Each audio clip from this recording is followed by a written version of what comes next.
नमस्कार, स्वागत है आपका। आप देख रहे हैं कमोडिटी 360। मैं हूं मनीषा गुप्ता। बात आज यहां पर पहले गुआर की करेंगे, जहां पर तेजी फिर से लौटती हुई नजर आई है। गुआर गम और सीड दोनों एक हफ्ते की ऊंचाई पर हैं और आगे जाकर कैसे कारण बन सकते हैं, भाव कहां जा सकते हैं, कैसी मांग है बाजार में, इन सब पर बात करेंगे। हमारे साथ हैं एग्री कमोडिटी एक्सपर्ट पुखराज चोपड़ा, साथ ही जुड़ेंगे मोतीलाल ओसवाल के कमोडिटीज हेड जो हैं नवनीत दमानी और पृथ्वी फिनमार्ट के मनोज कुमार जैन। आप सबका कार्यक्रम में स्वागत है। पुखराज जी, गुआर से ही पहले शुरुआत कर लेते हैं। और जिस तरह की बढ़त यहां पर देखने को मिली है, बात तो हम ये शुरू से करते आ रहे हैं कि फंडामेंटल स्ट्रांग है, लेकिन तेजी बाजार में आ नहीं रही थी। अब फाइनली नंबर्स यहां पर कुछ कंसोलिडेट होते हुए नजर आए हैं। कैसे देखते हैं आप एक आवक को? अब कुछ फसल को लेकर और स्ट्रांग अनुमान है तो क्या है, और सामने मांग कैसी है? देखिए, फसल वही 50-52 लाख। आवक पहले से कमजोर हो रही है। पहले 50,000 बोरी के आसपास आ रहा था, अभी लगभग 30,000 के आसपास आ रहा है। और जहां तक निर्यात की बात है, पिछले महीने 27 से 28,000 टन निर्यात हुआ, जो कि अच्छा निर्यात कहा जा सकता है। और इस महीने भी जिस तरह की डिमांड है, उससे लगता है कि निर्यात अच्छा होगा। ये तो रह गई ये सारी बातें। उसके बाद में जहां जिस तरह की आवक हो रही है या जिस तरह का फसल का रिजल्ट एकदम बिल्कुल सामने आ रहा है, उसके हिसाब से लगता है कि धीरे धीरे आगे जाके ग्वार ये तेज होगा। पहले से उम्मीद थी कि तेज होगा। और जहां तक विशेषज्ञों के अनुमान थे, मेरे सहित टेक्निकल वालों के, कि भी 6,000 के ऊपर रह जाएगा तो फिर तेज होगा। पर 6,000 के ऊपर भी 2 दिन रहने के बाद में फिर वहां से 300 साढ़े 300 रुपए बाजार फिसल गया। तो इसका भविष्य निश्चित रूप से तेजी का है, पर यह बताना बहुत मुश्किल है कि कितना समय लगेगा, क्योंकि वॉल्यूम कम और व्यापार कम, जिससे एक तो ये निराशा बनती है, दूसरा कम वॉल्यूम होने से छोटे नगों से भी इस बाजार को गड़बड़ में लाया जा सकता है। पर मनीषा जी, कुल मिलाकर इसका भविष्य ठीक है, फसल के लिहाज से, निर्यात के लिहाज से और अभी की अराइवल के लिहाज से। ओके, अगर एक हफ्ते की बात की मनीषा जाए जी, तो 4% की तेजी यहां देखने को मिली है। पिछले 3 हफ्ते लगातार यहां पर गिरावट थी, तो पिछला एक हफ्ता यहां पर बेहतरीन रहा। पुखराज जी, एक और चीज, जब हम बात करते हैं बाजारों की कि वो बढ़ नहीं रहे, गिर नहीं रहे, एक कंफ्यूज्ड माहौल होता है जब एक डायरेक्शन यहां पर क्लियरली नहीं मिल पाती। वॉल्यूम ऑफ कोर्स एक जगह है, लेकिन अगर स्पॉट मार्केट्स की भी बात की जाए तो कैसे देखते हैं प्राइसेस? क्या वहां पर एक क्लैरिटी है कि फसल कम है, भाव यहां से तेज हैं? बिल्कुल स्पॉट मार्केट मार्केट में साफ देखा देखा जा सकता है कि गम के भाव जो वायदा बाजार में चल रहे हैं, उससे ऊपर स्पोर्ट में है। यानी स्पोर्ट में गम ऊपर बिक रहा है और ग्वार स्पोर्ट में जो भाव अभी चल रहे हैं उससे नीचे बिक रहा है। गम ऊपर बिकने का कारण है डिमांड ठीक, ग्वार नीचे बिकने का कारण है कि अभी भी जो अराइवलों में माल आ रहा है, उसमें वही काला जो बरसात से भीगा हुआ है, उसकी क्वांटिटी अधिक है। हाँ, अभी इन दिनों में जो ग्वार की अराइवल बीकानेर, जैसलमेर, बाड़मेर साइड में शुरू हुई है, वहां ग्वार व्हाइट आ रहा है। तो धीरे धीरे जिस तरह की डिमांड है, उस तरह से कहा जा सकता है कि फंडामेंटल इसके मजबूत है और धरातल पे भी ये मजबूत दिखाई दे रहा है। जिन किसानों को जल्दी बेचना था, वो किसान लगभग बेच चुके। अब जो ग्वार बरानी का सामने आ रहा है धीरे धीरे, तो वो भाव बढ़े बिना उसकी बिक्री नहीं होगी, या लोगों का मानस अब बेचने का नहीं रहेगा। ऐसा बातचीत से पता चलता है मनीषा जी। पुखराज जी, दूसरी बात, अगर बाजार ऊपर जाने हो तो हम देखते हैं हमेशा एक स्पेकुलेटिव एक्टिविटी या स्टॉकिस्ट ट्रेडर्स खरीदना शुरू कर देते हैं। वो एक्टिविटी कैसी देखते हैं? नहीं, वो एक्टिविटी इस बार नहीं है। जिस तरह से स्टॉकिस्ट निकल के आते हैं, जैसे पिछले साल आए थे और स्पीड से खरीद किया था, तो भाव 7,000 रुपए बना दिए थे, वो स्पीड स्टॉकिस्टों की नहीं है। बायर है वो लगभग मिलर, पाउडर प्लांट, यही लोग ज्यादा बायर है। स्टॉकिस्ट तो बहुत कम है इस बार, क्योंकि पिछले पूरे साल में स्टॉकिस्ट ने शुरुआत में तेजी देख ली, फिर पूरे साल वो मंदी देखता रहा। तो स्टॉकिस्ट में एक भय का वातावरण है, उसकी वजह से वो इसके अंदर इन्वेस्टमेंट के लिए नहीं आ रहा है मनीषा जी। तो पुखराज जी, माना यह जाता है कि अगर एक्चुअल डिमांड बाजार में है तो उस हिसाब से क्या भाव फेयर हैं? और अगर ट्रेडर्स और स्टॉकिस्ट बाजार में नहीं आते हैं तो वो एक थोड़ी सी कमी रह जाएगी यहाँ से और तेजी की? नहीं, कमी नहीं रहेगी और हम्म। भाव ये फेयर नहीं है मनीषा जी। ओके। इसके फेयर भाव 6,000 के ऊपर है, यानी 6200 के आसपास रहना चाहिए। अब मैं 6200 के ऊपर फेयर क्यों बता रहा हूँ, हम्म। कि जब 50-52 लाख की फसल हो और 1 करोड़ की खपत हो, तो भाव लगभग 6,000 के ऊपर, यानी 6200 के आसपास रहना चाहिए। जो नहीं रह रहा है, उसे हम फेयर नहीं बता सकते। इन भाव को फेर भाव नहीं बताया जा सकता, पर सच तो वही है जो सामने चल रहा है, जो भाव चल रहे हैं, वो सच है पर फेर नहीं है। हम्म। तो एज ऑफ नाउ एक हफ्ते में 4% की तेजी, ऑफ कोर्स ऊपरी स्तरों पर मुनाफा वसूली लगातार यहां पर बनते हुए नजर आ रही है, लेकिन जैसे कहा गया कि फंडामेंटल्स यहां पर सभी ऑन द स्ट्रॉन्गर साइड हैं, तो हल्की सी बढ़त की उम्मीद यहां पर आगे करनी चाहिए। मनोज जी, आप कैसे देखते हैं टेक्निकल चार्ट्स पे अब गुआर कैसा दिखता है? नमस्कार मनीषा जी, बिल्कुल यहाँ पे एक पॉजिटिव मोमेंटम जो है फिर से एक बार गुआर सीन में देखने को मिला है और हम देख रहे हैं कि कीमतें अभी 5,800 के स्तर के ऊपर बनी हुई है। हमारा मानना है कि यहाँ पे 5,660 5,680 का जो रेंज है वो एक अच्छा सपोर्ट जोन जो है गुआर सीट के लिए रहेगा। तो यहाँ पे डिप्स में बाई की सलाह रहेगी। अगर 5,800 के आसपास दिसंबर वायदा मिलता है, अभी 5,840 चल रहा है, 30-40 रुपए की गिरावट आए तो यहाँ बाय करना चाहिए। 5,660 का एक स्टॉप लॉस रखें। 6,000 तक के जो स्तर है वो फिर एक बार शॉर्ट टर्म में देखने को मिल सकते हैं। और मनोज जी, गम के बारे में क्या कहेंगे? गम में भी हमारा मानना है कि 11,650 एक अच्छा सपोर्ट जोन है। तो वर्तमान लेवल से अगर 100-150 रुपए की गिरावट आती है तो वहां भी बाय कर सकते हैं। 11,440 के स्टॉप लॉस से 12,100 12,200 ये लक्ष्य यहाँ रखे जा सकते हैं।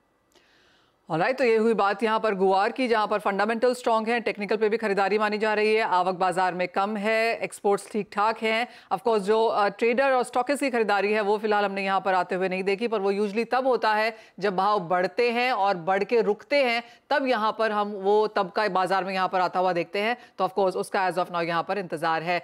पुखराज जी, बहुत शुक्रिया साथ जुड़ने के लिए और गुआर पर वो पूरी चर्चा भी करने के लिए। आगे बढ़ेंगे, बात अब यहाँ पर मसालों की कर लेते हैं, क्योंकि यहाँ पर उठापटक जारी है। फंडामेंटल्स यहाँ पर भी अच्छे खासे हैं, लेकिन उस जितनी तेजी हम यहाँ पर कर चुके हैं उसके बाद कुछ मुनाफा वसूली हमने यहाँ पर बनते हुए देखी है।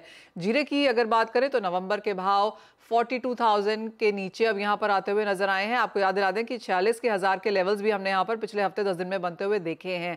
अब यहाँ पर जो मुनाफा वसूली है इसे कैसे वॉच करना चाहिए, प्राइसेस कैसे रह सकते हैं, दिनेश ट्रेडिंग कंपनी के प्रोप्राइटर दिनेश भट्टर हमारे साथ जुड़े हैं। दिनेश जी नमस्कार, स्वागत है आपका कार्यक्रम में। जिस तरह की उठापटक अब यहाँ पर भावों में जारी है, इसे आप कैसे देखते हैं? और जो ये 40s के बीच में अब जीरा अटकता हुआ नजर आया है, कैसा लगता है?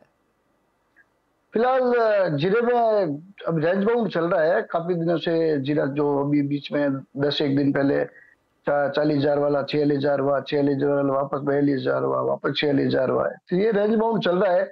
इन भाव में जीरे में गिरे की भी है, एक्सपोर्ट में भी काम अच्छे हुए, दीपावली से पहले काफी अच्छे काम सुने। फिर भी क्या है, अभी दबाव में चल रहा है। जो ऊपर के भाव छोड़ दिया इसने, अभी इस भाव पे काफी 15-20 दिन से ये इसी भाव पे रुका हुआ है।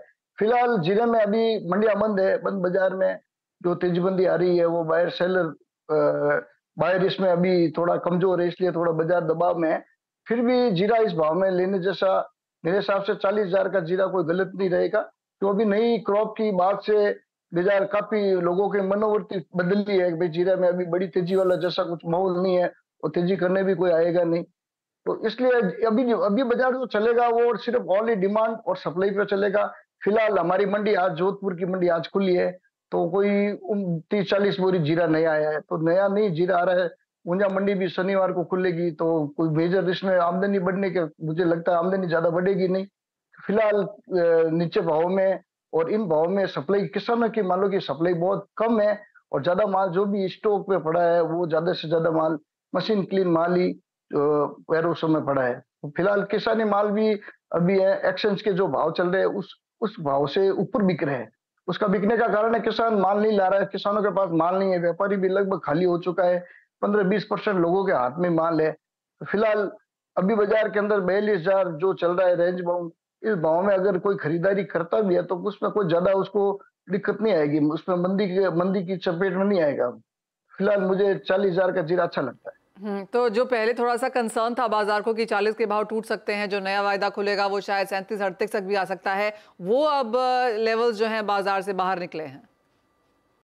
फिलहाल जो देखो नया जो मार्च का सौदा है, आगे अप्रैल का शायद खोलेंगे नहीं, मुझे लगता है 2 महीने का सौदा एक्सचेंज खोलेगा। तो मई का सौदा जो भी आगे के जो सौदे खोलेंगे। अभी बिजाई अच्छी है, मौसम फेवरेबल है। आज गुजरात के डेटा भी आए तो लास्ट ईयर से मुकाबले अभी तक जीरे की बिजाई 70% अगर कंपेयर करें तो कम हुई है। फिलहाल कम नहीं होगी जीरे की बिजाई। जीरे की बिजाई अच्छी हो रही है, राजस्थान में भी अच्छी हो रही है, गुजरात में भी अच्छी होगी। भाव का एक लेवल अच्छा है तो किसान 100% अच्छी बिजाई करेगा। फिर भी अभी जो माल इन्वेंट्री है उसके सामने डिमांड भी खड़ी है। एक रमजान की अच्छी गिराकी भी देखने को मिलेगी। दिसंबर जनवरी जो ये पीक टाइम डिमांड का भी रहता है, एक्सपोर्ट का भी डिमांड रहता है। और अभी इंडिया में भी इन्वेंट्री इतनी बड़ी नहीं है, तो सेंटरों में भी माल अभी जाएगा। और फिलहाल शादियों की सीजन भी आएगी, एक फेस्टिवल बड़ा निकल गया, इसके बाद में गिराकी रहती है, तो फिलहाल डिमांड रहेगी। ऐसा हैंड टू माउथ ज्यादा है। मेरे हिसाब से कोई जीरे में बड़ी गिरावट देखने को नहीं मिलेगी, पर बड़ी तेजी भी अभी फिलहाल अभी माहौल देखते बड़ी तेजी का माहौल भी नहीं बना रहेगा। ऑलराइट, यानी कि 40s में यहाँ पर जीरा अटकता हुआ नजर आया। वो सारे यहाँ पर फंडामेंटल्स हैं, लेकिन मनोज जी अगर टेक्निकल यहाँ पर देखना हो जीरे में, तो आपको भी लगता है कि ये नीचे में 40, ऊपर में 45, 46, अब ये कि रेंज जो है बनती हुई नजर आएगी। यूजली माना ये जाता है कि जो मसाले हैं ये अक्टूबर, नवंबर, दिसंबर जो महीने होते हैं उसमें ठीक ठाक रहते हैं, ऊपर के भाव में ही रहते हैं। बिल्कुल मनीषा जी, अभी एक दायरा ही यहाँ पे जीरे में बना रह सकता है। और हमारा मानना है कि काफी कुछ जो स्थिति है वो 15 दिसंबर के आसपास जो है वो क्लियर होती हुई नजर आएगी, जब सोइंग के जो एक्चुअल आंकड़े हैं वो निकल कर आएंगे दोनों ही स्टेट के, राजस्थान और गुजरात के। साथ ही यहाँ पे आगे एक्सपोर्ट्स के जो व्यापार है वो कैसे रहते हैं, तो वो एक यहाँ पे डायरेक्शन मिलता हुआ नजर आएगा। तो हमारा मानना है कि अभी अगले 15 से 20 दिन एक दायरा जो है 40,000 से 45,000 का यहाँ पे जीरे में बना रह सकता है।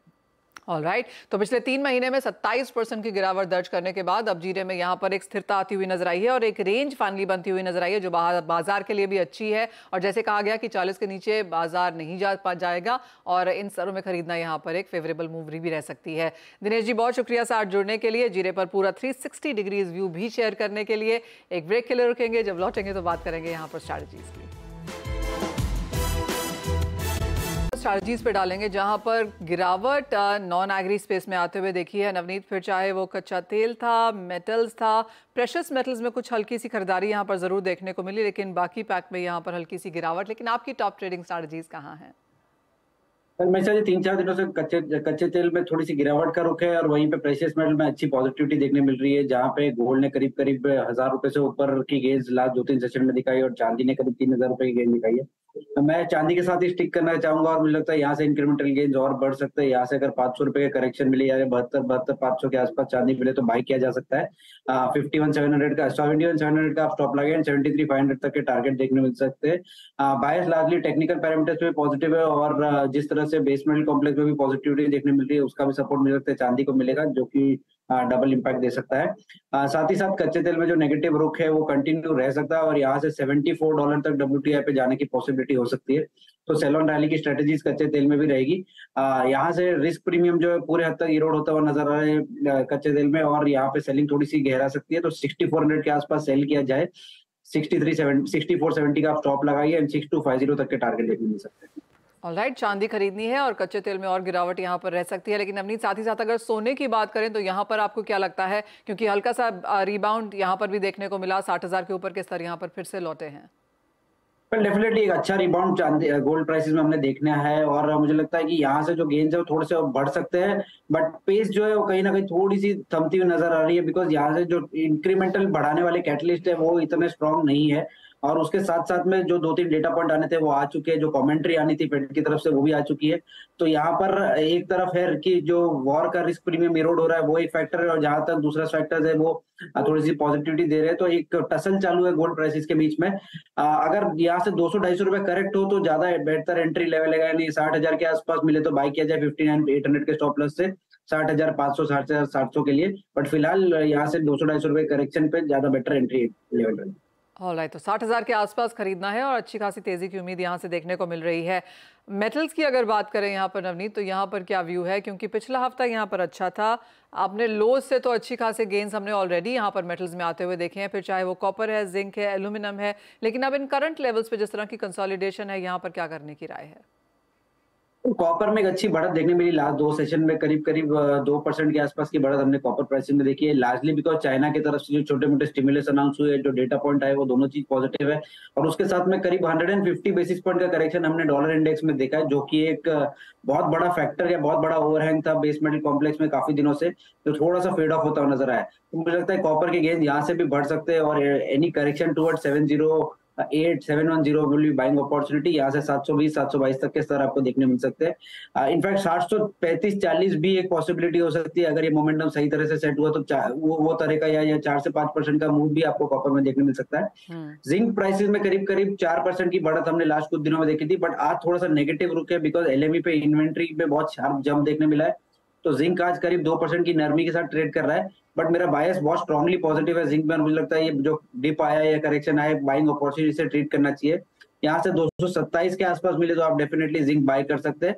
224 का स्टॉप लगाइए, 235 तक के टारगेट फिर से आपको देखने मिल सकता है।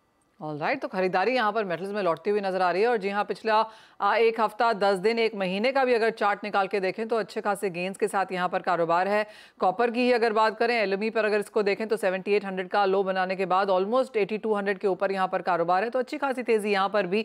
और जैसे कहा गया कि चाइना का रिटेल सेल्स, फैक्ट्री एक्टिविटी, ये दोनों नंबर्स बेहतरीन आए हैं, तो उसका फायदा भी मिलता हुआ। एग्री में मनोज जी, हमने ऑफकोर्स यहाँ पर गुआर और जीरे की बात तो की है, लेकिन बाकी कमोडिटीज आप कैसे देखते हैं और यहाँ पर कोई टॉप ट्रेड्स?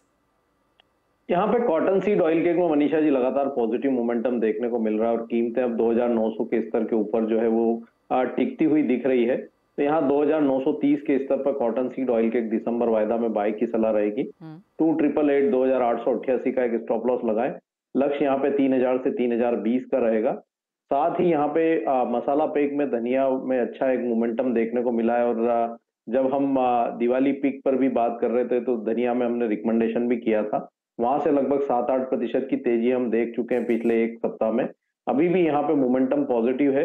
दिसंबर वायदा में 8000 के आसपास यहाँ पे बाई की सलाह रहेगी। अगर थोड़ा डिप मिले तो बाई करके चले। 7850 का स्टॉप लॉस लगाए। यहाँ पे शॉर्ट टर्म में कीमतें 8400 तक के जो स्तर है वो दिखा सकती है। तो धनिया और कॉटन सीड ऑयल केक यहाँ पे बाइंग की सलाह रहेगी। जी हाँ, कॉटन सीड ऑयल केक में तो तेजी लगातार है ही, और धनिया का चार्ट आप अपनी स्क्रीन पे देख सकते हैं, जहां पर एक महीने में करीबन 16% का रिटर्न धनिया ने आपको ऑलरेडी यहां पर बनाता हुआ दिखाया है। एक और कमोडिटी मनोज जी जिसका रिसेंट में यहां पर इंट्रोडक्शन हुआ है वो है क्रूड सनफ्लावर। यहां पर भी हमने वॉल्यूम्स ठीक ठाक आते हुए देखी हैं, प्राइस मूवमेंट्स काफ़ी वॉलेटाइल देखने को मिले। कल यहाँ पर ऑलमोस्ट अपर सर्किट पे कारोबार था, आज मुनाफा वसूली के साथ काम होता हुआ नजर आया है। क्लियरली इंटरनेशनल मार्केट्स में एडिबल ऑयल को हेज करने का एक तरीका यहाँ पर फाइनली दिखता हुआ नजर आया है। 1% की गिरावट आपकी स्क्रीन पे फिलहाल। यहाँ पर क्या करने की राय है? जब लॉन्चिंग ये कॉन्ट्रैक्ट की हुई थी मूर्त ट्रेडिंग में, उसके बाद एक अच्छी बढ़त जो यहाँ आते हुए देखी थी। इनलाइन इंटरनेशनल मार्केट हमने देखा था कि सीबीओटी और बुर्सा मलेशिया में एक अच्छी बढ़त जो है वो खाने के तेलों में थी पिछले 2-3 सेशंस में, और उसी के चलते हमने यहाँ पे क्रूड सन ऑयल में भी जो है बढ़त आते हुए देखी थी। आज इंटरनेशनल मार्केट में थोड़ी मुनाफा वसूली और उसी के चलते हम थोड़ा दबाव कीमतों में देख रहे हैं, लेकिन हमारा मानना है कि एक दायरा यहाँ पे जो है बना रह सकता है। बड़ी गिरावट इंटरनेशनल मार्केट में भी वर्तमान स्तर से आती हुई नहीं दिख रही है। तो उस लिहाज से हमारा मानना है कि अगर यहाँ पे जो दिसंबर एक्टिव कॉन्ट्रैक्ट है वो 900 से 892 के रेंज में मिले तो वहां पे बाय जो है वो करके चलना चाहिए, और एक स्टॉप लॉस जो है वहां पे 875 के आसपास का रख सकते हैं। शॉर्ट टर्म में फिर एक बार 930-35 तक का स्तर जो है यहाँ देखने को मिल सकता है। तो थोड़ी और गिरावट वर्तमान लेवल से आती है तो यहाँ पे इसमें बाइंग की जो है रणनीति वो बनाई जा सकती है। एनर्जी पर एक बार फिर लौटना चाहेंगे, क्योंकि नवनीत सिर्फ कच्चा तेल ही नहीं है, हमने काफ़ी हद तक heating oil, natural gas, gasoline के प्राइसेस में भी यहाँ पर दबाव आता हुआ देखा है। जिस तरह की आईईए की रिपोर्ट है कि इस क्वार्टर में जो पहले मार्केट टाइट हो जाएगी का व्यू लेके बाजार चल रहा था, वो शायद अब यहाँ पर ऐसा होता हुआ नजर नहीं आ रहा है। नेचुरल गैस में आप कैसे देखते हैं, क्योंकि यहाँ पर कारोबार है, ऑप्शंस में भी यहाँ पर अच्छा खासा ट्रेड होता है, जिस तरह के माइल्ड वेदर के फोरकास्ट हैं आगे जाते हुए, क्या सेंस बन सकती है? नेचुरल गैस में हमने देखा है कि शुरुआत जो नेचुरल गैस की जो विंटर सीजन की हुई है वो एक सुस्त शुरुआत कहूंगा मैं। मुझे लगता है कि 30-40 रुपए की रेंज में करीब 2 से 2.5 महीना निकल गया नेचुरल गैस, और वोलेटिलिटी जो काफी हाइटेंड है। हमने एवरी ऑल्टरनेट डे करीब 3 से 5% का मूव नेचुरल गैस प्राइस में आते हुए देखा है। कल के सत्र में या आज की अगर हम शुरुआत की बात करें तो शुरुआत से अभी तक 700 रुपए के आसपास की एक बढ़त हम नेचुरल गैस प्राइस में ऑलरेडी देख चुके हैं। मुझे लगता है 272 एक बहुत क्रिटिकल लेवल, 272-273 बहुत क्रिटिकल लेवल बन के रहा है नेचुरल गैस में, जिसको ब्रीच करना काफी अच्छा डिफिकल्ट रहा है। उसके ऊपर प्राइसेस आपको 290 तक की जगह दिखा रहे हैं, तो एक पॉसिबिलिटी हो सकती है कि ब्रेकआउट के ऊपर आप बाय करके चल सकते हैं। ओवरऑल विंटर की अगर सीजन की बात करें तो नेचुरल गैस का स्प्रेड में बहुत इंटरेस्टिंग प्ले हो रहा है, जो कि स्प्रेड की शुरुआत एवरी मंथ आपको 20 से 22 रुपए के आसपास में देखने मिलती है। और as we enter the month वो कॉन्ट्रैक्ट होके करीब 8 से 10 रुपए के आसपास आ जाती है। तो rather than taking a naked bet, आप एक स्प्रेड प्ले भी कर सकते हैं नियर और फार मंथ के बीच में, जहां पे आपको बहुत अच्छा रिस्क फ्री अपॉर्चुनिटी या रिस्क नहीं, लो रिस्क अपॉर्चुनिटी मिल रही है ट्रेड करने के लिए। ऑल राइट, वो इंटरेस्टिंग ट्रेंड है वहाँ पर। 12 महीने का अगर देखें चार्ट तो नेगेटिव है, लेकिन जैसे कहा गया कि स्प्रेड यहाँ पर ट्रेड आराम से लिया जा सकता है। 1 मंथ और 3 महीने का चार्ट आपके सामने है, जहाँ पर डबल डिजिट गेन्स हमने ऑफकोर्स प्राइसेस में आता हुआ देखे हैं। जाने से पहले आप दोनों का ही व्यू यहाँ पर डॉलर इंडेक्स पे लेना चाहेंगे, क्योंकि बाजार क्लियरली उसको वॉच कर रहा है आगे जाते हुए। जहाँ तक अंतर्राष्ट्रीय बाजारों की बात है, मनोज जी कैसे देखते हैं डॉलर इंडेक्स के क्यूज? यहाँ पर डॉलर इंडेक्स अब मनीषा जी 105.50 जो है वो अहम रेजिस्टेंस रहेगा और ग्रेजुअली हम यहाँ पे करेक्ट होते हुए देखेंगे। हमारा मानना है कि शॉर्ट टर्म में जो है इंडेक्स वो 103 अंकों तक आ सकता है। जिस तरह से यहाँ पे जो इन्फ्लेशन में गिरावट देखने को मिली है यूएस में, तो उसके चलते साफ तौर पर आगे यूएस फेड की जो पॉलिसी है वो पॉज रह सकती है और इवन हम 2024 में यहाँ पे रेट कट की शुरुआत भी देख सकते हैं। तो हमारा मानना है कि आगे यहाँ और भी नरमी देखने को मिलेगी और 103 अंकों तक डॉलर इंडेक्स आने वाले समय में शॉर्ट टर्म में देखने को मिल सकता है। और नवनीत आपको क्या लगता है?